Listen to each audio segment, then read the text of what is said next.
Dostlar, hoş gördük sizleri. Canım ay Kəpənəkçi.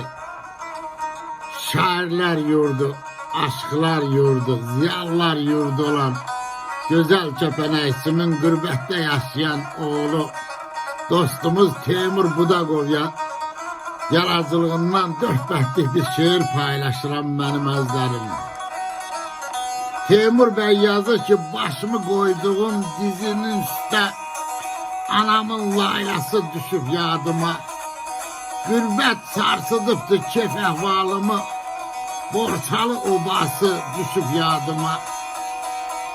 Görən yerindəmi çölü, çəməni, Borçalı həsrəti göynədir məni. Gəlsəm qoyarlarmı o kəndə məni, Meşəsi, talası düşüp yadıma. Boynumda gəzdiyim dərələr, dağlar, güllü gülistanlı, bülbüllü bağlar, Könlüm bu diyarda inler, ağlar, Borçalı havası düşüp yadıma. Teymur, o yerlere döne bileydim, Qonağınam mən gəlmişəm deyəydim, Sütü çörək, yağlı fətir yeyəydim, Anamın şorbası düşüp yadıma, Borçalı havası düşüp yadıma. Sağ olun dostlar, Novruz bayramınız mübarek olsun.